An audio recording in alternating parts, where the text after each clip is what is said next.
Fala galerinha do nono ano, voltamos aí com a nossa aula de geografia sobre a fonte de energias, parte 2, beleza? Então fique atento aí porque nessa aula de fonte de energia é muito top, porque a gente está falando sobre os combustíveis não renováveis, né? As energias não renováveis. Então não perca tempo, pegue seu caderno, faça suas anotações, que esse conteúdo é muito importante. Afinal, a energia ela é muito importante para cada um de nós. No nosso dia a dia, nós somos dependentes da energia. Beleza? Vamos lá. Nossa aula de hoje, fonte de energias não renováveis, parte 2. Vamos continuar falando de energias não renováveis, falando sobre gás natural, urânio e a matriz energética mundial. Beleza? Então, gás natural também encontramos na estrutura geológica das bacias sedimentares que eu falei há pouco para vocês, na aula anterior. Então, o que seria o gás natural? A composição dela, mistura de hidrocarbonetos leves, etano, propano, butano e outros gases em menores proporções, que submetido à temperatura ambiente e à pressão atmosférica, permanece no estado gasoso. A formação, similar ao do petróleo, podendo ser encontrado junto dele ou isoladamente aonde? Nas chamadas estruturas geológicas de bacias sedimentares. Formação do gás, ó. Olha só, galera. Eu tenho aqui petróleo e acima do petróleo eu estou encontrando aqui, ó, nessa área em rosa, o que? O chamado gás natural, que foi formado a partir da decomposição do resto de animais, vegetais, nessa liberação de gases. Beleza? Junto do petróleo. Então, quando eu tenho uma área produtora de petróleo, geralmente na proximidade dessa reserva, eu encontro gás, aí acontece a exploração tanto do petróleo quanto da extração do gás natural. Em relação ao petróleo, o gás natural, turma, ele tem algumas vantagens. Ele é menos poluente que o petróleo, é menos poluente comparado com o carvão mineral. E as reservas de gás, elas encontram-se melhor distribuídas pelos continentes.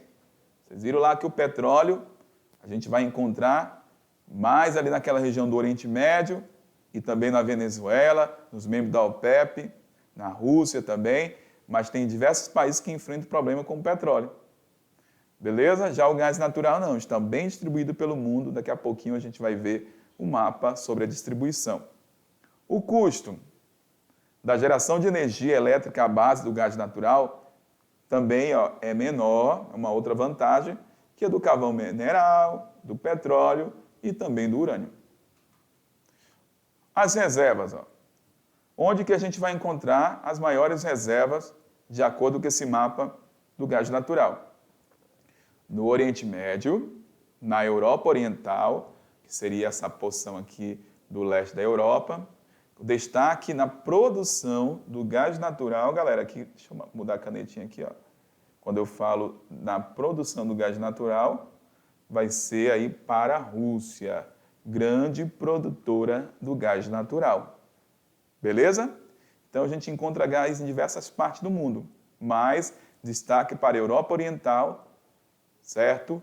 E no caso aí é o país do continente europeu que mais produz gás é a Rússia. Quando a gente fala dos maiores produtores mundial, né, os produtores mundiais de gás natural. Esse aqui é um gráfico com base no ano 2018. Primeiro a gente tem aí os Estados Unidos, produtores, ó. Não estou falando de reserva. Há pouco eu falei para vocês que era a Rússia, mas eu estou falando de produtores. Nem sempre aquele país que possui a maior reserva é o que mais produz o gás ou o petróleo. Por exemplo, ó, vem aqui comigo. Quando eu analiso o petróleo, eu tenho a Venezuela como maior reserva de petróleo do mundo. Mas a Venezuela, ela não produz, galera. Não é ela que produz a maior quantidade de petróleo, não. Então, nem sempre o país que possui a reserva vai ser o maior produtor, o maior fornecedor. Mas como assim, professor? Porque, às vezes, galera, a tecnologia, o capital para investimento desse país que vai interferir na sua produção. Se ele tem capital para investir em estrutura, se ele tem capital para investir nas tecnologias, certamente ele vai conseguir produzir uma quantidade maior. Agora, não adianta nada ele ter uma grande reserva e não ter os equipamentos necessários para essa exploração. Beleza? Vamos lá.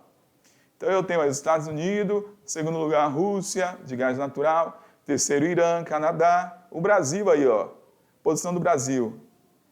31ª é a posição do Brasil, produz pouco gás natural. Analisando essa parte do gráfico, o que acontece? A gente tem aqui a produção mundial, cerca de 22% dessa produção do mundo de gás natural é realizada pelos Estados Unidos e 17% pela Rússia.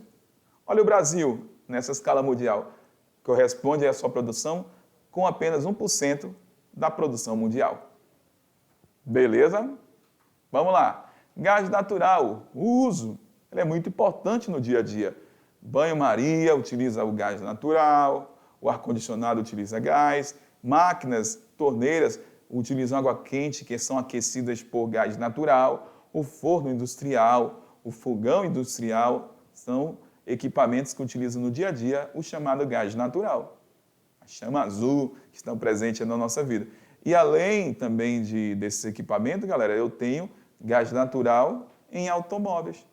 Pessoas utilizam o gás natural para abastecer seus automóveis, principalmente em países lá do hemisfério norte, que eu tenho no exemplo aqui na América do Sul, Bolívia, que é uma grande produtora de gás natural e uma grande utilizadora também de transporte à base de gás natural. O gás natural, assim como o petróleo, assim como o carvão, possui suas vantagens e desvantagens. Vantagens: grandes reservas no mundo. Desvantagens: necessita de infraestrutura de transporte especializado, não é qualquer caminhão, não é qualquer carreta, não é qualquer automóvel que consegue transportar o gás natural. Ele é menos poluidor que o carvão mineral e o petróleo, então é um lado positivo. E desvantagem: os extensos gasodutos podem gerar problemas de ordem geopolítica. O que é gasoduto? Você já estudou o tipo de transporte. Existe um transporte que é realizado por duto, pelos canos. E o gás utiliza esse sistema aí de gasoduto. E às vezes esses canos aqui, ó, do gás passam em território de diferentes países. E de repente, num determinado conflito, o que vai acontecer? O país X vai, de repente, não autoriza a passagem do gás para outra região. Então, por isso que aqui no texto está falando que pode gerar problemas de ordem geopolítica. Outro tipo de energia não renovável é a energia nuclear. Beleza? Então, essa energia nuclear é formada a partir da fissão, certo? Da divisão do átomo, o átomo, de metais pesados, como o urânio e o tório. A maior parte do mundo utiliza aí o urânio na produção da energia nuclear. E foi realizada aí pela primeira vez em 1938. Mas quando a energia, galera, nuclear começou a ser utilizada, era utilizada para fins militares durante a Segunda Guerra Mundial, na confecção das bombas. Mais tarde, as pesquisas evoluíram para fins pacíficos e essa energia nuclear começou a ser utilizada aí, certo, galera, para a produção de energia que abastece casas, que abastece os comércios e também as indústrias. Como que funciona aí na usina nuclear essa produção de energia? Essa central que produz energia é chamada de termonuclear, não é chamada hidrelétrica, como a gente tem aqui, por exemplo, a hidrelétrica, que é a produção da energia a partir da água de um rio de Planalto. Então, na usina termonuclear, o calor que é resultante desse processo é utilizado para aquecer a água, beleza? E gerar vapor, que irá mover as turbinas produzindo energia elétrica. Beleza, está aqui, ó. Nós temos aqui o vaso de pressão, onde o urânio é colocado, que é o elemento do combustível. Beleza? Então, toda essa matéria é transformada e ela vai chegar lá no gerador. Nesse gerador, o que vai acontecer? Ó? Ela vai ser responsável por aquecer a água. E essa água aquecida que você está vendo aqui no esquema, galera, que vai alimentar a turbina, beleza? Que vai depois distribuir a energia elétrica para o gerador elétrico e do gerador elétrico aí para a torre de transmissão. Então, essa energia utiliza aí o urânio, mas o urânio é utilizado aí, não é queimado, tipo, não queima o urânio, beleza? O que vai acontecer? O urânio, ele vai aquecer a água que vai gerar o vapor e a partir do vapor que é produzido aí a chamada energia nuclear. Quando eu falo da energia nuclear, nós temos aqui os principais produtores da energia nuclear. Líder é Estados Unidos, que essa energia dentro dos Estados Unidos corresponde a 20% da matriz energética. Então, 20% da matriz energética dos Estados Unidos utilizam aí a energia nuclear. Na França, olha só, França é uma grande utilizadora da energia nuclear. Cerca de 70%, 75% da matriz energética da França é dependente da energia nuclear. O Japão, 27,5%, a Rússia, 18%, e a Coreia do Sul, 34,8% da matriz energética nuclear. Beleza? Os 10 países do mundo mais dependentes aí, galera, da energia nuclear. A gente viu há pouco, França aí, ó, 75% da matriz energética da França é proveniente aí da energia termonuclear. Segundo, a gente tem a Bélgica, terceira a Eslováquia, quarta a Ucrânia, quinta a Hungria, sexta posição a Eslovênia, sétima a Suíça, oitava a Suécia, nona posição Coreia do Sul e décima posição Armênia. Se vocês observarem, a maior parte dos países que utilizam a energia nuclear estão localizados no continente europeu. Beleza?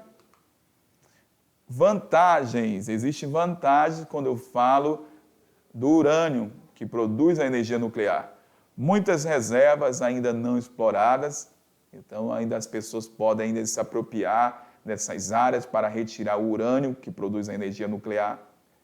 Só que para você produzir a energia a partir do urânio, é necessário aí muito investimento inicial nas estruturas que precisam ser seguras para não liberar radiação.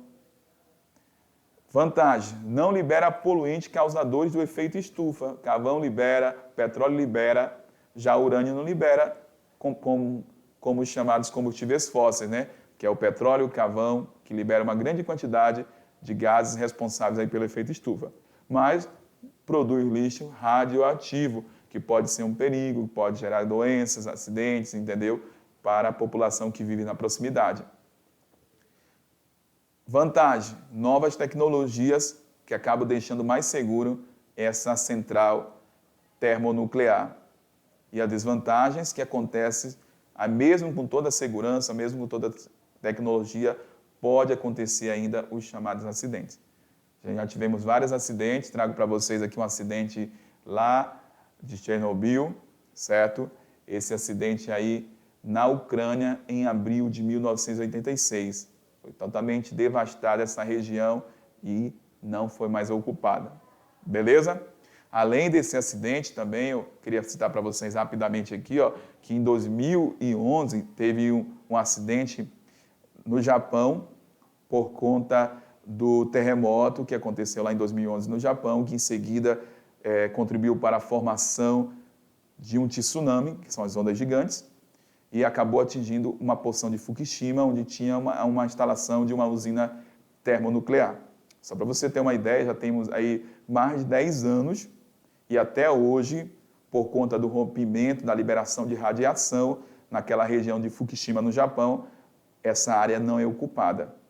Para ser ocupada, ela está passando por toda uma estruturação, cobertura de solos, sobre aquele solo antigo, areia, novas calçadas, para impedir que a radiação seja dissipada lá daquela região para a cidade, entendeu? Para tentar conter o máximo a radiação. É muito tempo, galera, depois de um acidente de uma termonuclear, para você voltar a ocupar aquela área, requer um longo período de estruturação, de investimento, porque a radiação é prejudicial para o ser humano e para os animais. Beleza? Vamos lá. Para concluir a nossa parte do conteúdo sobre fonte de energias, nós temos aqui uma matriz energética mundial, as principais fontes de energia utilizadas no mundo. Se a gente for analisar, o petróleo é a fonte mais utilizada no mundo, que eu falei para vocês na aula anterior. O mundo utiliza o petróleo aí, cerca de 32% da matriz mundial utiliza o petróleo para a produção de energia. A segunda energia mais utilizada, o carvão. Esse carvão aqui é carvão mineral, tá, galera? Não é carvão vegetal, não. Segunda fonte mais utilizada no mundo. Terceira fonte mais utilizada no mundo, que é não renovável, é o gás natural. E a nuclear é a quarta fonte não renovável mais utilizada no mundo. Beleza? Temos outros tipos de energia, biomassa e outros, que são energias renováveis, que são temas da nossa próxima aula. Estou falando de energia não renovável. Quando eu pego aí petróleo, carvão, gás e a energia nuclear, a energia dentro da matriz energética mundial corresponde a 86%. Ou seja, em pleno século XXI, maior parte, venha comigo, maior parte da energia utilizada no mundo ainda é a energia não renovável. Uma energia que gera vários problemas de ordem ambiental, de ordem atmosférica, beleza? Mas o mundo continua utilizando essa energia ainda não renovável. Existem países que estão modificando a sua matriz energética, por exemplo, aqui no Brasil, quando eu falo da energia elétrica, que liga a TV da tua casa, que liga os equipamentos dos hospitais, da panificadora, nossa energia é limpa, porque a maior parte dessa energia vem das hidrelétricas. Mas quando eu falo da matriz energética do Brasil, o petróleo continua sendo a principal energia utilizada no nosso país. Porque quando eu falo de matriz energética, eu estou falando do pacotão de energia. E aí o petróleo movimenta carro, o petróleo gera ainda energia elétrica nas residências, temos os derivados do petróleo. Então o petróleo é a energia mais utilizada ainda dentro da matriz energética do Brasil. Agora, para a produção de energia elétrica que chega da nossa casa, é energia limpa já das hidrelétricas.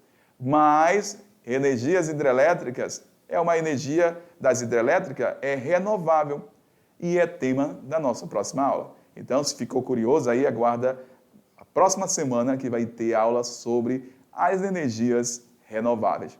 Um grande abraço para vocês e até mais, galerinha. Tchau!